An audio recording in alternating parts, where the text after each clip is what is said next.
Did you ever want to make movies? Is that something you ever wanted to do? What's your style? What is the thing that sparks that creativity, yeah? What's good? I'm Spencer, and this channel is a vlog channel about vlogging. If learning more about vlogging is what you want more of, then go ahead and subscribe. Today we're exploring different styles in films, TV, media, and vlogs to see what style best fits yours. Now, here are 4 different types of typical directing styles that have been very popular during the Hollywood era. Even now, we have a very taken the input from a lot of the cast and crew, and especially from your production team.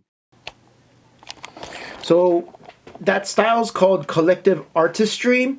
I completely forgot the word. And I was like, wait, I knew the word. It's when everybody gets together, not gets together, but the director is able to get pieces of input from everyone on the team. It's a very fun and constructive way of making a movie or a short film. And we have a very hard, commanding style of directing, very autocratic, right? Hitchcock was very good at this, having his own vision being seen and created. He made it this own style. You know, I've always wanted to make a silhouette. I really have. So what I did was set up this piece of paper right here. Let's see if I can do it. Like that.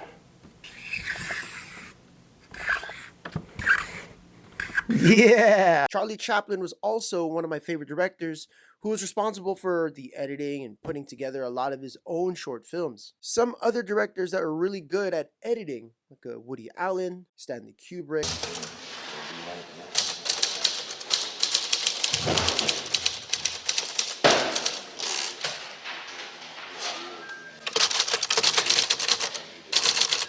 It might be better to just play it as a medium shot with the situation.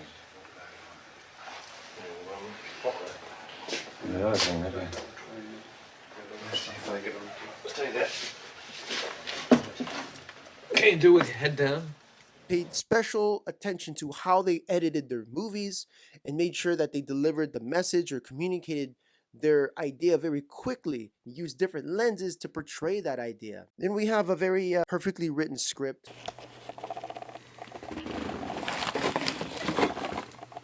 Clint Eastwood is one of the directors now that executed scripts very well and wouldn't get to production unless the script was completely flawless. Another favorite director of mine, Quentin Tarantino, has a very unpredictable style of directing.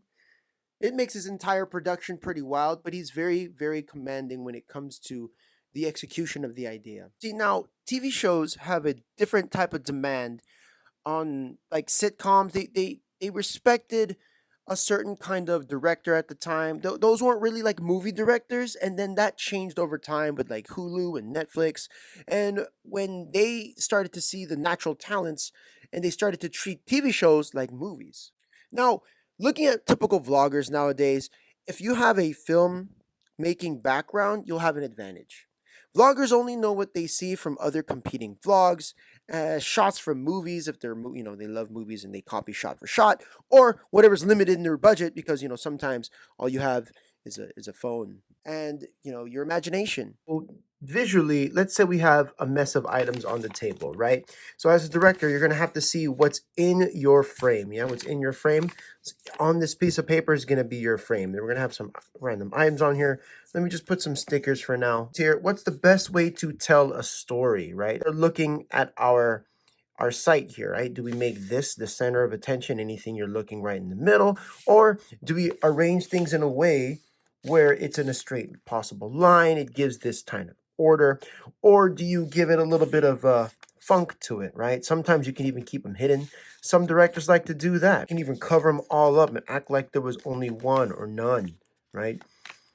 Everything within frame. How would you do it? Here we have an overview of a messy living room. I made this a mess on purpose, okay? I really did. So you have the framing of your character. I'm gonna be the character in the middle of your movie. Where do you put me, right? Where do you put this character to demonstrate the maximum messiness or the disheveledness of the room? Do you stand them here, center? That seems like a focus point. On the side, looking down. It all depends on your story. Go real close and kind of back away, can give the illusion, right? Or hide stuff, right? Vloggers, in a sense, can just kind of change the pacing and really change the environment. So now it doesn't even look messy. What's interesting too, what's super interesting is as a vlogger, you get to have permission to just kind of break things and break the rules, move things around, move the camera around at any given point in time.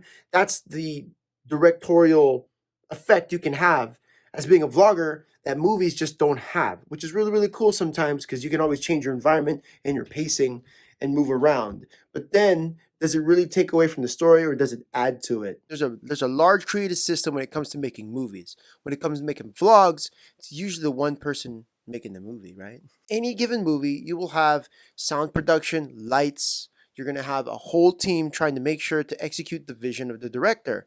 And that's who's going to be the artistic vision of what this final product is going to have. My favorite things of working on movies is your relationship with people when they make movies, right? When you make stuff with others, especially in a creative sense, it's really, really nice. Most of the time when you're vlogging, you're talking to a camera.